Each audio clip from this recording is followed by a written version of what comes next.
Masayang pagbati na may ngiti sa aking mga labi. Naghahanap ba kayo ng makakatuwang sa pagre-review ng inyong anak? Meron yan sa DepEd. Ang ETUlay online tutorial ay libre at handog ng ating kagawaran sa pangunguna ng OUA ICTS EdTech.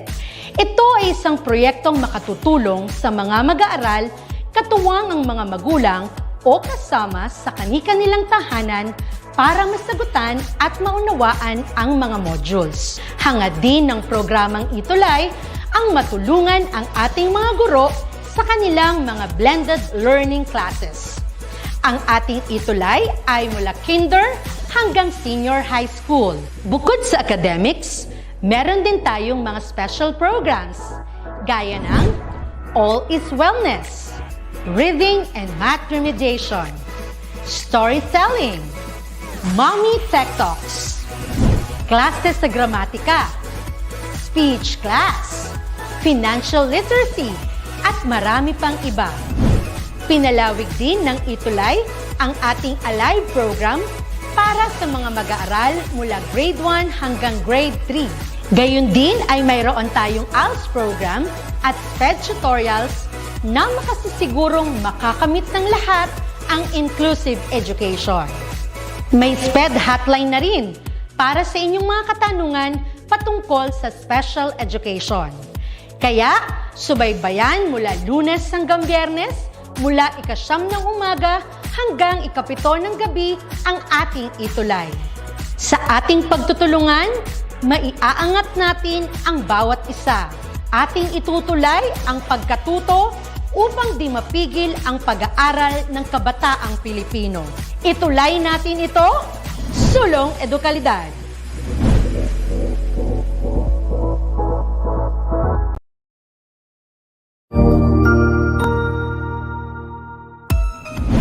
Mabuhay! Good day to all! I am your tutor Madge. Welcome to ETUlay, a free online tutorial, an initiative of the Department of Education, Information and Communications Technology Service, Educational Technology Unit, ICTS EdTech. This program is aimed at helping and assisting learners from kindergarten, senior high school, ALS, Alive, and SPED learners. Aside from answering the modules, the ETUlay is offering programs which you will surely look forward to. Together with our parents and teachers, the ETUlay will bridge the gaps where difficulty and ease meet in learning new knowledge and skills. So, let us prepare our module, pen and paper. Ready your mind to see and hear worthwhile and interesting lessons. Let us now study and learn, together with our volunteer online tutors. Tara na!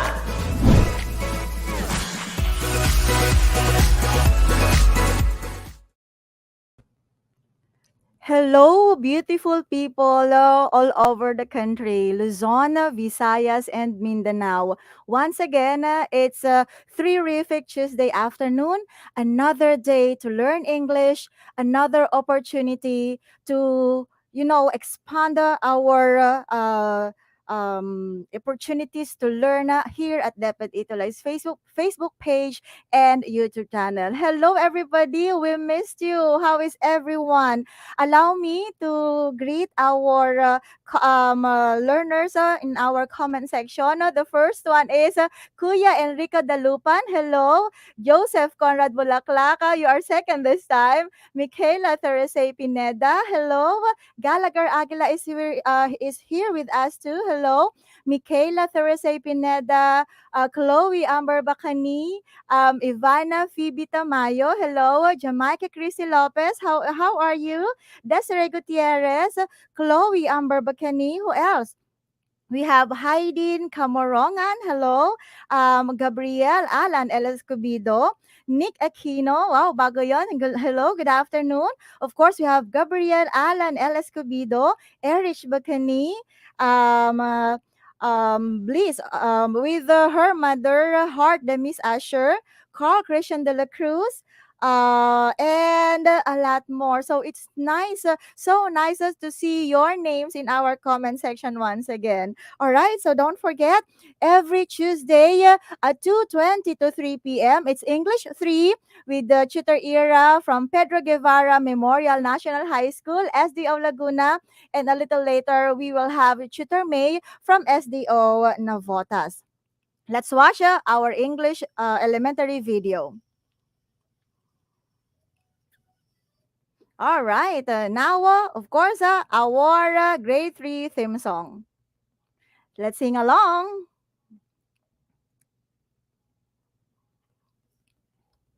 There's a time to study and capitalization. Don't be seen.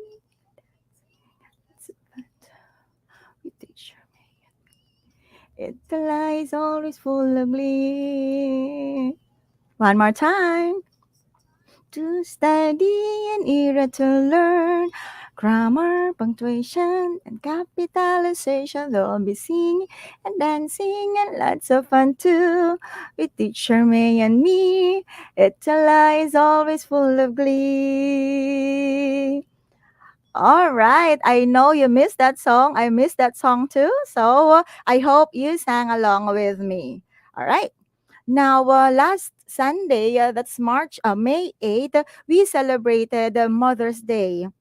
And allow me to use this time to greet my mother, Tutor Irsa, and Tutor Ira's mother, Mama Delia, a happy belated Happy Mother's Day, and all the mothers in the world. So, Mother's Day celebration is celebrated all over the world, and it is also observed every second Sunday of May. So, I hope you greeted and you celebrated Mother's Day wonderfully and meaningfully.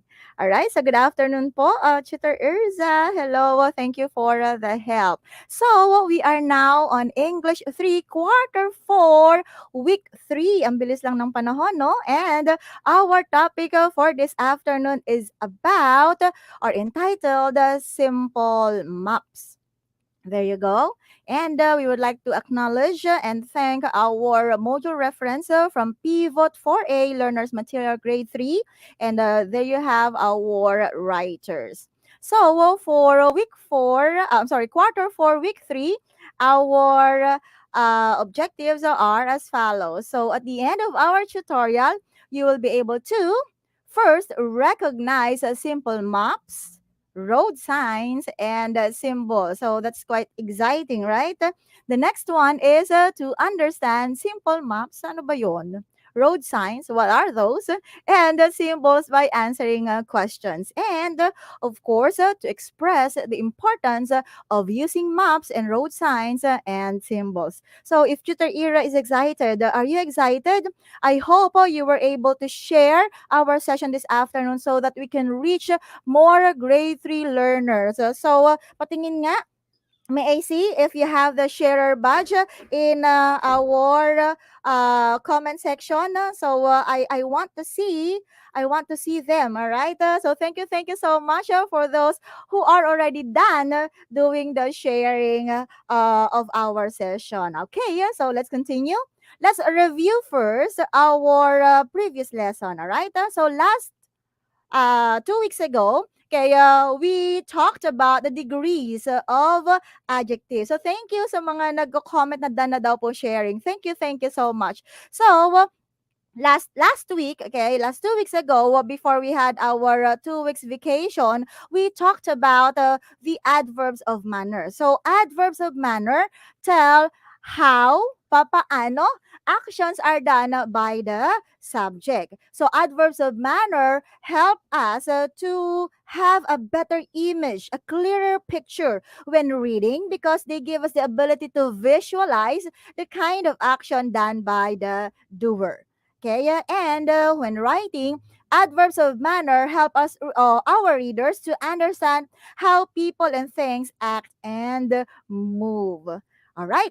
So, for teacher's clarification, before we proceed to our lesson this afternoon, allow me to read some of these. All right. So, the first one, Most adverbs of manner are formed by adding the suffix ly or li to an adjective. Now, when the suffix li is added, most adjectives might have changes in spelling, such as this one.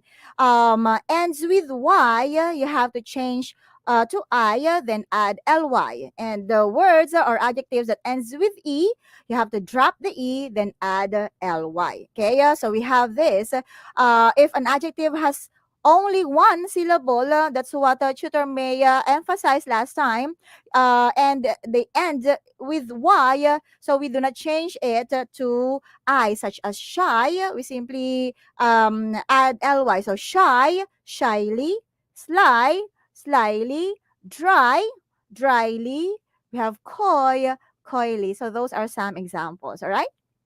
Okay. Now, if an adjective has two or more syllables and ends with y, we have to change it to I. I'm sorry. Okay. So we have happy. We have there, we change y to I, and then we add ly. We have happily. We have an easy. It becomes uneasily. All right. So those are some clarifications, and I hope you note them down so that when you encounter them, okay, in the future, you'll remember these notes. All right. Okay, so let's review. Last time, our additional exercise for week 2 was to present a role play by thinking about a character that you will portray with dialogues using the following adverbs of manner. So we have the words slowly, quietly, beautifully, actively, and excitedly. So okay, I am so proud to present to you our Lodi of the week, or our learners laudable output demonstrated inactively. Are you excited? So who are they? We have the first one, the little Cinderella. Erish Vanes F. Bacani from Balita Sur Elementary School, Pangasinan. So aside from being Cinderella, she portrayed also all the characters there, the evil sisters, the stepmother. So you did great, Erish. I'm so proud of you. All right.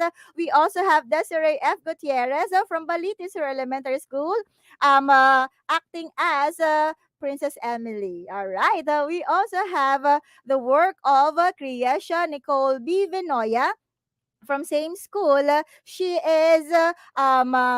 acted a friend who likes sport. So she made mention of volleyball, and then I also commented that volleyball is also one of the most favorite sport of cheater era. Okay, so thank you, Kriesha, for your work. We also have Princess Jareen M. Bascos. She chose the role of Aurora, or the beauty in the story Beauty and the Beast. Okay, we also have Zaya Althea Di Nobleza. Zaya portrayed the character of Princess Alexa. All right. We also have Jamaica Christy M. Lopez with her little sister. So take a look. They even had this costume. All right. So she is Moana, and her little sister as little Moana. All right. So this one, another laudable output from Gallagher M. Aguila, um, uh, with his parents, okay, with mommy and daddy. So take a look. I really love watching his work, because he was able to ask his parents, and his parents were so supportive doing the character of Pinocchio. So congratulations, Gallagher, with your parents. Keep up the good work. All right. So we also have Spider-Man. Okay, we have Gabrielle Alan L. Escobedo. All right. So you have there and Jerry Christoph M. Vasquez as the Flash. All right. So one of the DC's character. Okay, yeah, so thank you for that. You are all awesome. You see, when I was your age, I think I would have declined in this kind of task. But you were so participative, and your parents were so supportive as well. Okay, looking for the appropriate costume or outfit for your chosen character. So thank you, and And well done, everybody. All right. So remember, you can be anything you want when you are portraying a role of a certain character, all right? So keep on reviewing the rules and guidelines in using adverbs of manner in sentences, and continue spreading good vibes and showing confidence in the outputs you upload and submit. So when you are in character and when you have to read your dialogue, you can also put your código or your paper in a place or in a location wherein it will not obstruct the way you read it in the camera, so that we can still see your face, all right? And as if you are looking in the camera or looking at your audience when you are speaking at them, all right? So I hope you take the note of those suggestions. And of course, we're going to have recalling some items about adverbs of manner. So the direction is you're going to complete the sentences by changing the enclosed adjectives into adverbs. All right. So are you ready? Right. The first one is this: the little boy danced graceful in the party. So what you're going to do is you're going to change the word graceful into an adverb. So the graceful is adjective. I want you to change it into adverbs. I'm going to count 1 to 5. 5, 4, 3, 2, 1. All right, we have the first one, Erish Bikini. Okay, and her answer is gracefully. So you have to check the spelling. All right, Gallagher has the same answer, and I think your answer is correct. So the little boy danced gracefully in the party. So Desiree, Erish, Gallagher, Desiree, Erin, Michaela, Chloe, Jamaica, Kiefer. All right, okay, all right. We have also Gabrielle, Michaela. So all your answers are correct. Good job. Now let's have okay. Let's have number 2. Mother cooks her dishes blank, and the word is delicious. For you to change it into adverbs of manner, what will be the answer? 5, 4, 3, 2, 1. And we have, don't forget to write the item before providing the answer, okay? So we have, what is the answer? All right. The first one to answer is Erish Bakani. Next is Gallagher, and their answers are correct. We have deliciously. Okay. Next is Gabriel Alan. Your answer is also correct. Now let's have number 3. You're doing great, my dear grade 3 learners. All right. So we have the moon shines bright tonight. So you're going to change it into adverbs. Let's count 1 to 5. 5, 4, 3, 2, 1. And let's see. Okay, what is the answer? Wow, parang mabilis yata ang internet kina Erich this time. All right, the first one to answer is Erich again. All right, and the answer is brightly. Okay, yeah, so Gallagher is correct. Gabriel, Andrea, who else? Desiree, Michaela Thursday, Ed Richard, de Guzman, Zaya. Okay, Rian. All right, well done. Now, let's have sentence number 4. Okay, so the learners welcomed their teacher. The word is cheerful. You have to change it into adverb of manner. So 5, 4, 3, 2, 1. Okay, Gallagher is the first one to answer, and he's correct. The answer is cheerfully. I hope when we return to normal face to face, you will always greet your teachers and your visitors cheerfully. Let's have number 5. The children played Blanca in the rain. Okay, so we are about to go to the season, rainy season. Okay, in the next few months, I think it's really fun to play under the rain, right? So, what do you think is the answer for number 5? Let me count: 5, 4, 3, 2, 1, and we have. The first one to answer for number 5 is Gallagher. Okay, same with Carl. Okay, Erich, Desiree, Erin, Michaela, Rihanna. Okay, your answers are all correct, and that is happily. The children played happily in the rain, and we're done with recalling previous learning. Good afternoon, Tutor May. Hello po. Good afternoon, Tutor Ira, and it's nice to see that our learners are here once again in our session English 3. So I will be asking na Tutor Ira how many correct answers did they get from our recall of previous learning. Oh, hello, Mikaela. Hello, Gabriel. Ilan na nakuha ninyong Okay, tamang ilan daw sagot ang sa score ating ninyo? review? Okay, can you write your Okay. score in our comment section? Okay, Yes. ilan ang all right, the first one. Wow, sabi ni Haydin Wow, so Kaborongan, proud. 5. Same with Gallagher. Okay, Jamaica. Okay, Erich is also 5. That's really good. Okay, what else? Who else got 5? Okay, Zaya, Oh, Desiree got mhm. 5. Wow, congratulations. All right, I think Okay, Tutor most May, of them got. ready Mhm. na. Okay, ready na ang ating mga learners for this session this afternoon.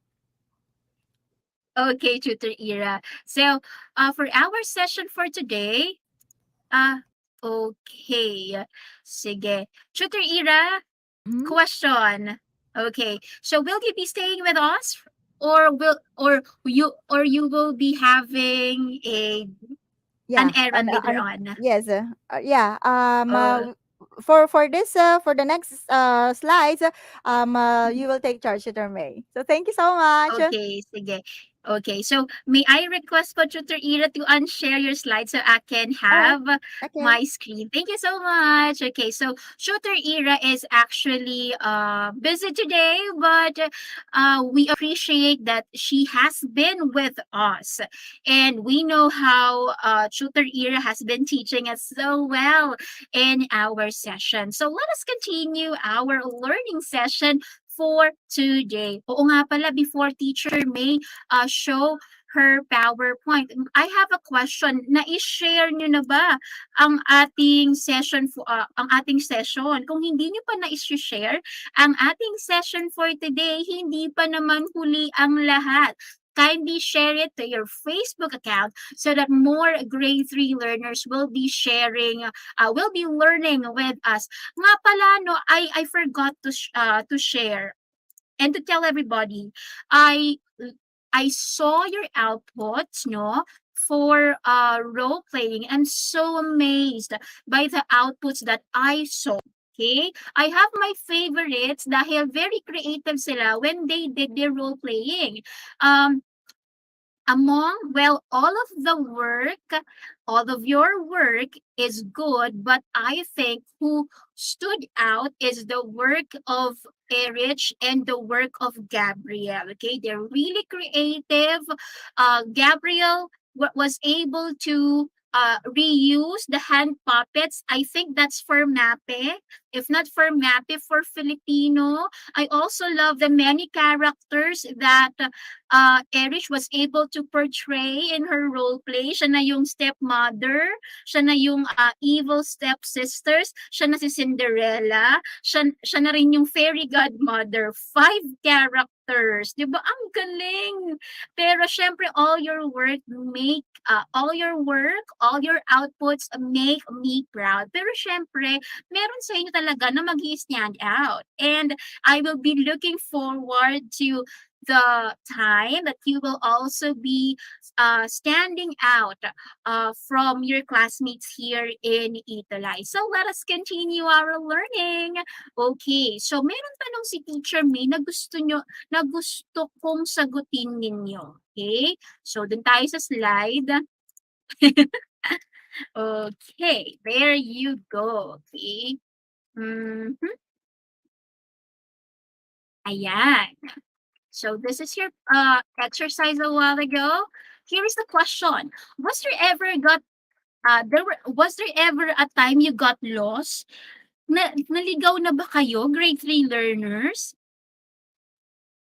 Okay, so isipin ninyo, okay? And then think of an instance na naligaw kayo, hindi niyo makita si nanay, hindi niyo makita si tatay, o sabi ni Gabriel, yes po. Anong naramdaman mo, Gabriel, nung naligaw ka? Umiyak ka ba? or naghanap ka ng makakausap mo para tulungan kang hanapin si nanay at si tatay. Sabi ni Eric, hindi pa po. Sabi ni Brianna, nung mas bata raw siya. O sabi ni Gabriel, very scared. Ako din nung bata ako because Teacher May is not good with directions. Alam mo alam niyo kids, kahit hanggang ngayon, nalilito si teacher sa isang mall. Di ba? Pag pumasok ako sa isang mall, it's very hard for me to memorize kung saan ako pumasok, saan ako lumabas. So, nung bata ako, I often got lost. So, syempre, scared si teacher. That's the most natural expression. Sabi ni Brianna, sinabi ko po sa police, okay, pag kayo naliligaw kids, if ever naliligaw kayo, no, huwag kayong magtatanong kung kani-kanino at huwag kayong lalapit, lalo na sa stranger. Always find an MMDA, a barangay tanod, barangay captain, a police, okay? Sa security guard, ayan, huwag kayong magtatanong kung kani-kanino. Or example, punta kayo kung may malapit na restaurant, malapit na shop, dun kayo lumapit, yung alam nyo mapagkakatiwalaan ninyo. Because nowadays, it's so hard to trust strangers. So if ever you got lost, look for a person of authority and do not trust stranger. But it's really scary. Pero mas takot yung mga magulang nyo pag nawawala kayo. Syempre, mahal nila kayo okay? So yun, natakot tayo kapag feeling natin, ligaw na tayo. And it's okay. You know, maps will help us to know a place better because they show us where things are. Teacher, yung bang pag pumapasok ako sa mall, yung directory po ba is an example of a simple map? Somehow, yes. Teacher, ano yung directory? Yung nakikita nyo kung nasaan si Jollibee, kung saang floor. Example, si Jollibee ay nasa second floor. Yung arcade, yung game ay nasa fourth floor. Yung cinema ay nasa third floor. Kung nakikita nyo yun, yung isang malaking listahan na yun, that's an example of a simple map that you can see inside the mall. So, kapag hindi natin kabisado yung mall, importante na we read maps. Or di ba dati sa mall, meron tayong pinipindot kung nakapunta na kayo, example, sa Mega Mall, sa SM North, sa SM Fairview, nung hindi pandemic, merong isang malaking screen, tapos pinipindot yon. Meron kang hahanapin. Tapos ituturo niya sa'yo kung nasaan, para siyang interactive map. And it helps us navigate a place, especially a place that we're not familiar with, because we don't want to get lost. Okay? So these are like examples of maps. We have a visual map, okay, para siyang naka-drawing. And then we have maps in our applications. Example, Google Map.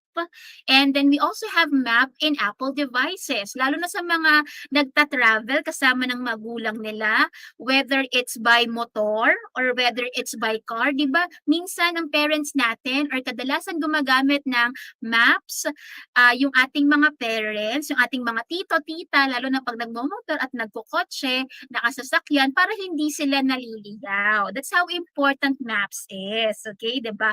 Pero ngayon, grade 3 learners, magta-try tayo to read and understand maps, okay? So, teacher, yung maps ba kailangan gagamitin lang natin yon pag example, pupunta tayo sa bundok?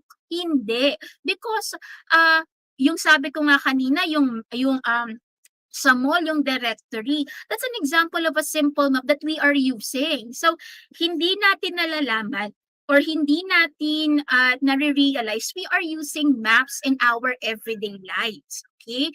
Example, di ba, pag nasa restaurant, okay? Merong mga arrows kung nasaan yung CR.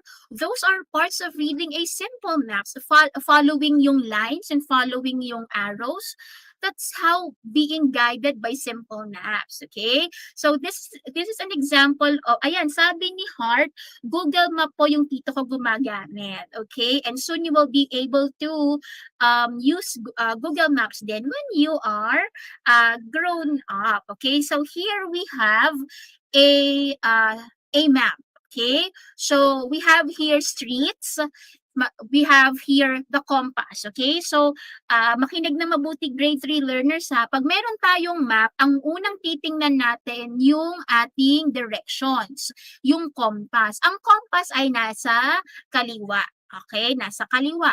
We have the north, west, east, and south. And this is a visualization, like a drawing of a city, imaginary city, okay? So, ang tanong ni teacher, okay ha, naiintindihan na. Ngayon, we look at the compass, titingnan natin yung names ng streets, starting from the very left, that's west. So, we will start with Jacinto, Mabini, Rizal, Bonifacio, and then Del Pilar. Okay, so I hope you're getting that. Now, here's my question, kung naiintindihan natin ha, paunahan tayo kung talagang alam natin or magaling tayong bumasa ng mapa, okay?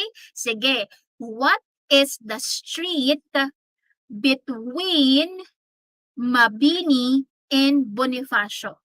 Again, what is the street in the middle of Mabini and Bonifacio? Okay, let's see who will be getting or who will be answering the correct answer in a few seconds. Sino kaya ang mauna at makikita ko sa comment section? Sino ang nasa middle? Okay, the first one to answer is Erich Bacani. Ang sabi niya, Rizal Street. At ang next dun ay si Gallagher. Okay, pero tama naman ang mga sagot nyo.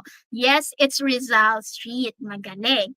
Now, kung nasa Rizal Street ako, and nasa bakery, ayan na ha, makinig ha, kung nasa Rizal Street ako, and nasa bakery, saang direction ako pupunta para pumunta ako sa hospital? Will I be moving west or moving east? Again, nasa Rizal Street ako, particularly bakery, I want to go to the hospital. Should I be moving west or moving east? Okay, let's see.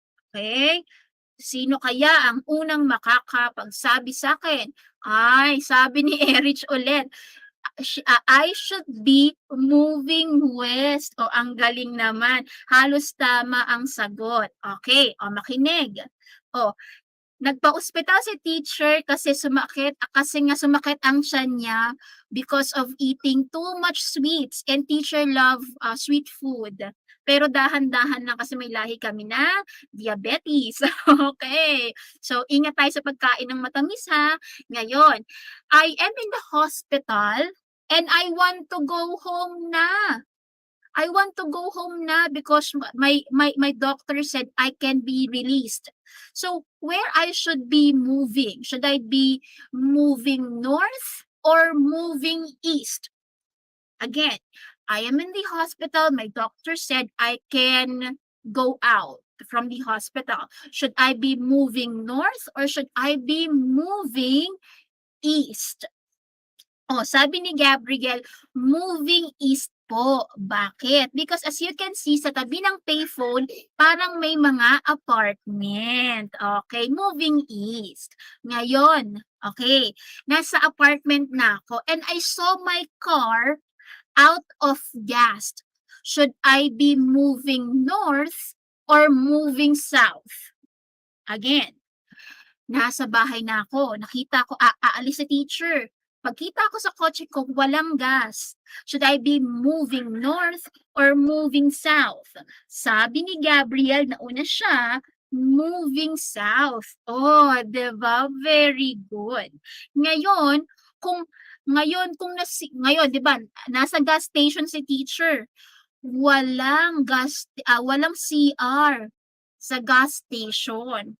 Saang street ako anong street ang hahanapin ko para makapag-CR ako? Again, walang CR sa gas station. Anong street ang hahanapin ko para makapag-CR si teacher? Okay, last question. Anong street ang hahanapin ni teacher para makapag-CR siya? Okay, let's see if you will be getting the correct answers. Ang unang nakapagsabi ng tamang sagot ay si Gallagher, okay. Sabi niya, Jacinto Street, okay, kasi yun yung pinakakatabing street ng CR. Yung iba kasi, no, parang meron siyang like corner ng Mabini Rizal, that's bakery. Parehas din ng pharmacy. So, ang hahanapin ko talaga, Jacinto, because that's the only street na katabi ng CR. Very good, kids. Wow, you are making me amazed by how well you can read this map. Always ha, lalo na pag hindi nyo alam ang lugar, always look for a map.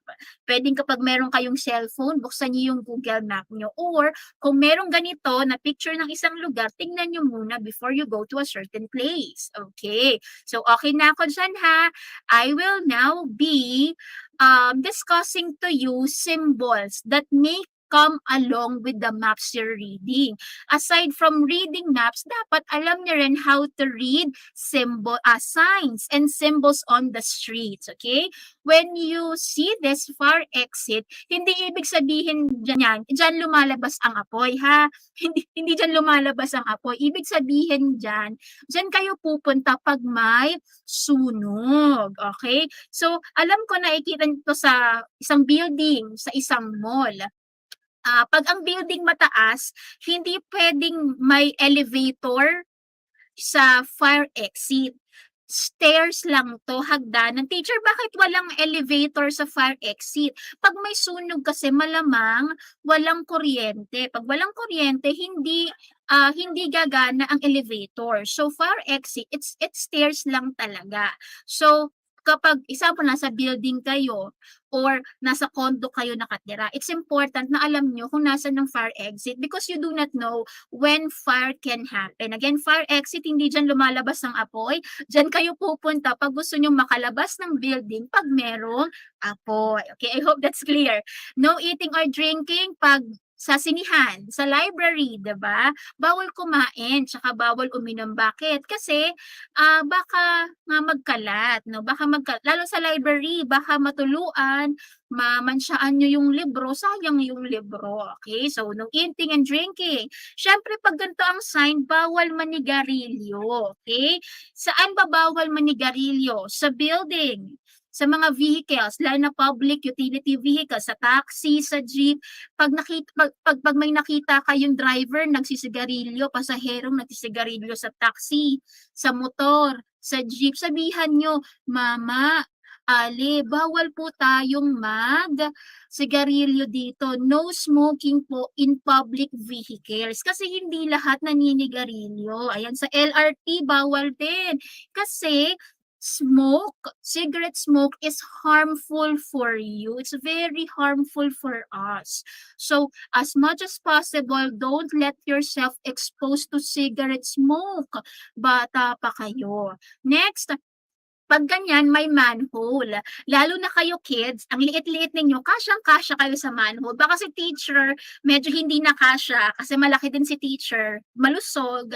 Pero pag may ganyan, lalo na pag may ginagawang daan or ginagawa yung mga tubo ng kuryente, mag-ingat tayo kasi baka mahulog ka sa manhole.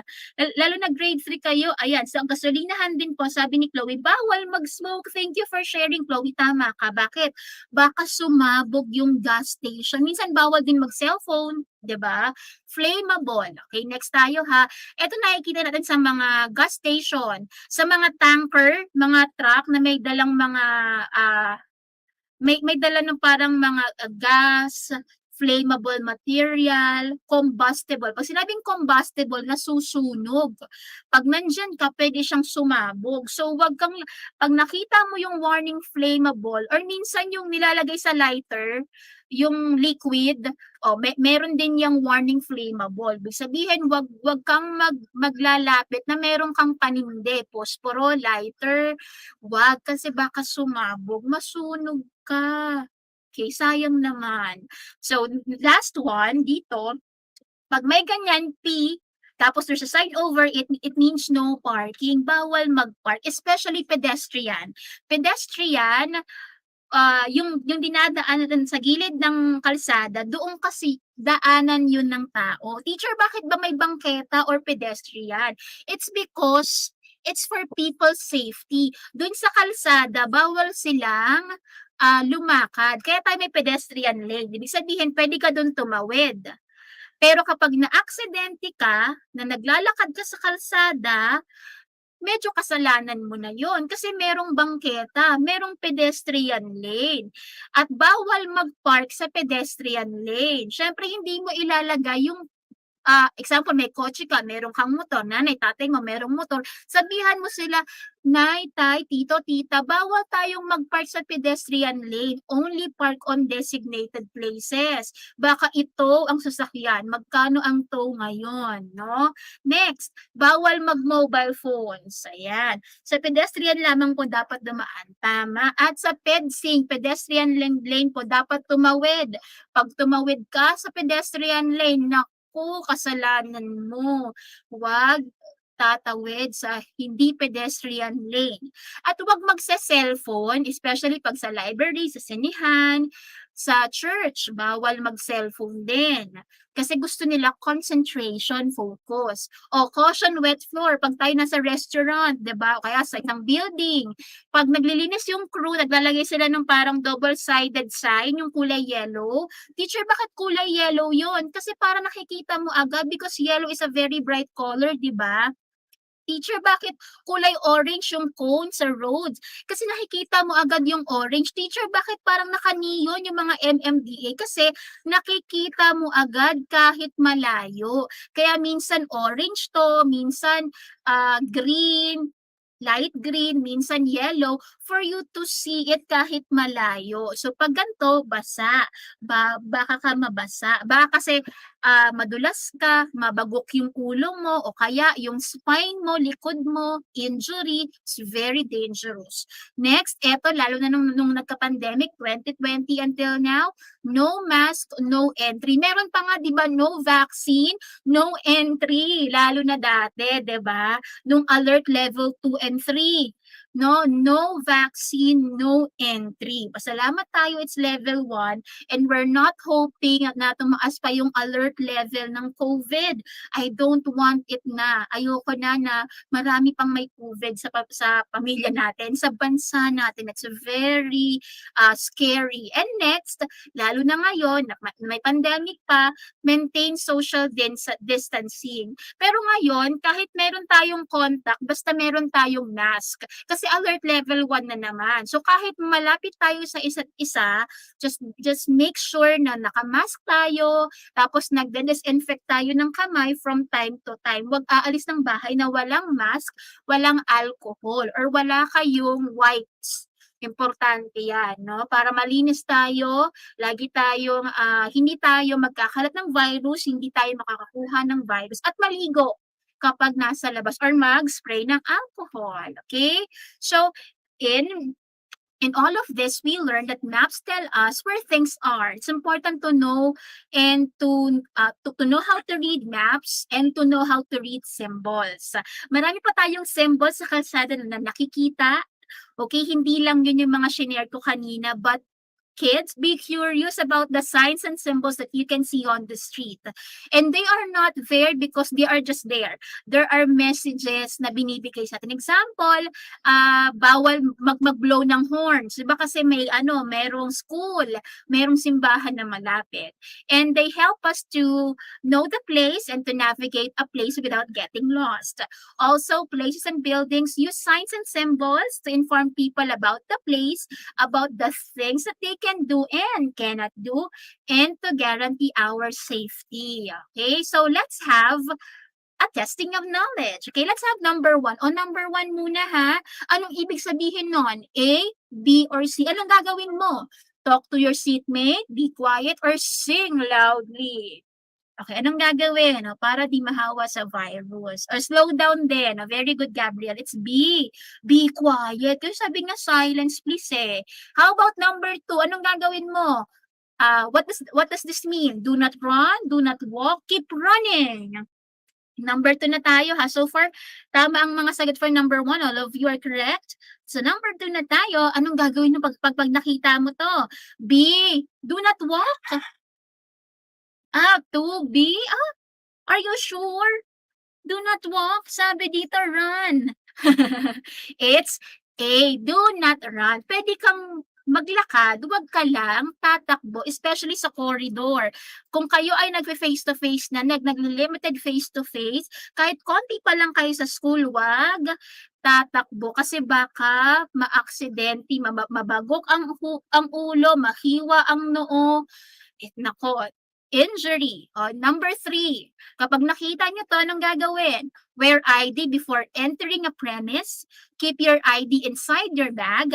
Hide your ID to the security personnel.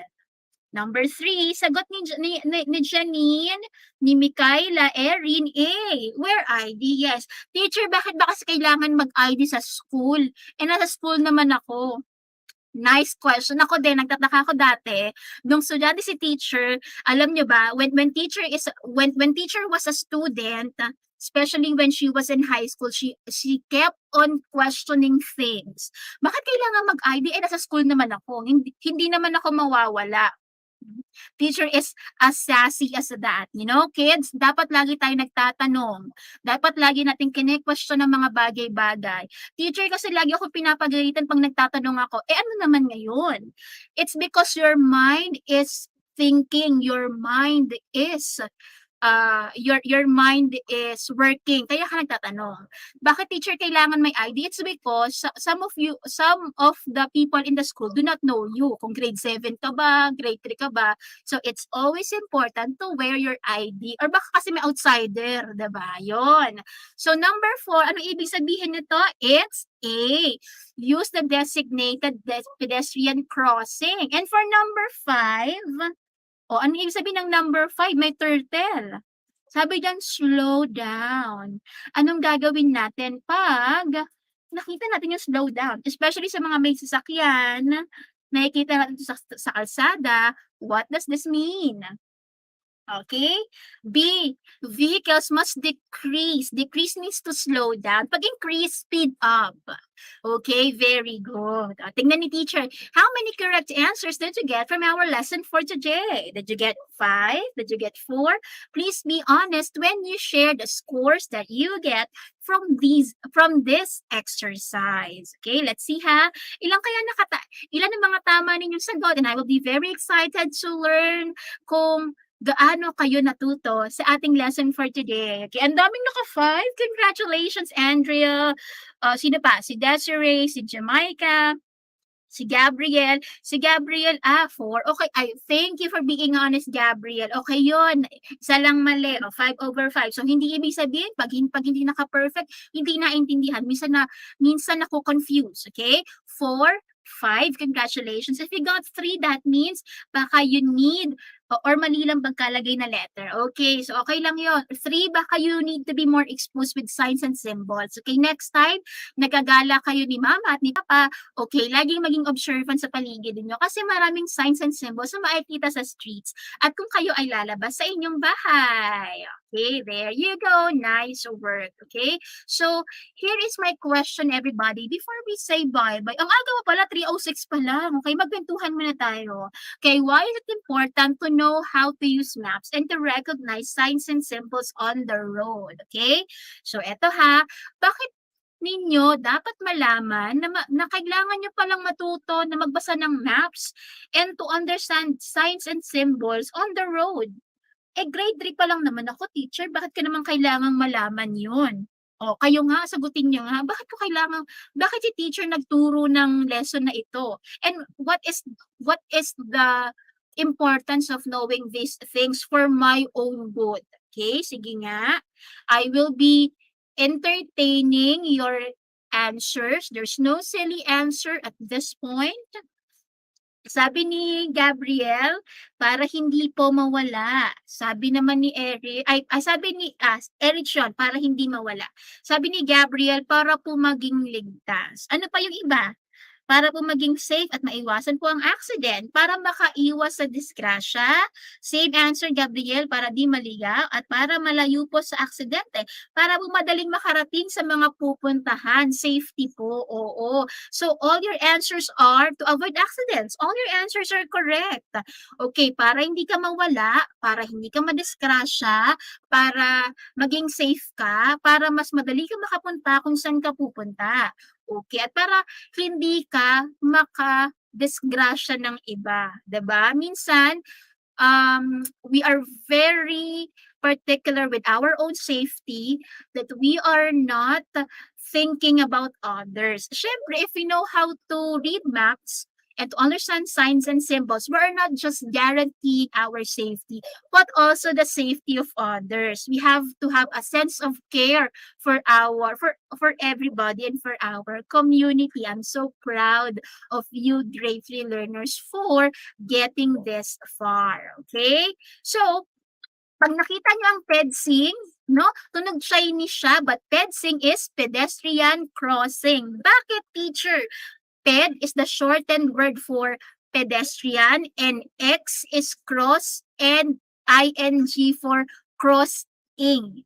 So, pedestrian crossing. So, that's pedsing. That's the meaning of pedsing. Pedestrian crossing. Diba? Ang creative, yung cross pala doon, teacher, yung X pala doon, teacher, means cross. Yes, pedestrian crossing. And if you see this, diba nakita nyo, kulay yellow na naman for you to see it kahit malayo. Okay, that means dyan kayo tatawid. Huwag tatawid basta-basta. Always see or always look for the sign or always look for stripes that are on the road. Ibig sabihin, ligtas kayo. Teacher, paano pag tumatawid ako tapos ayaw mag-slow down ng sasakyan?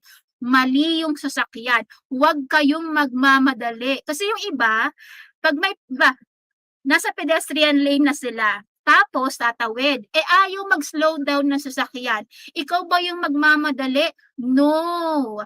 Kaya nga naglagay ng pedsing, pedestrian lane, para doon ka, I don't know, pedestrian.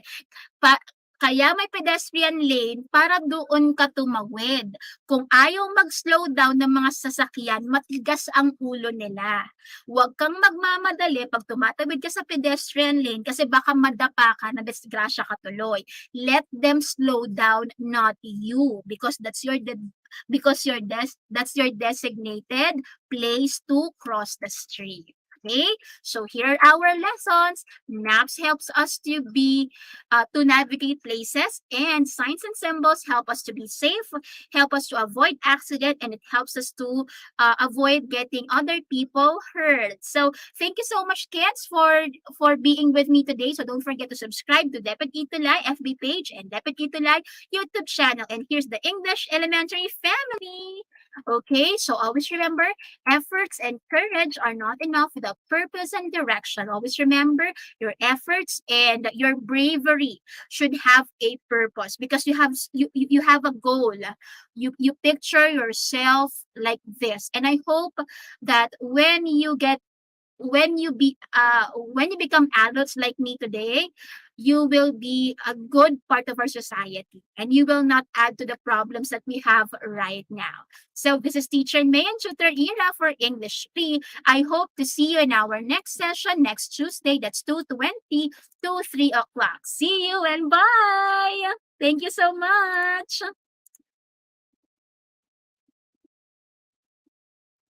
Bye!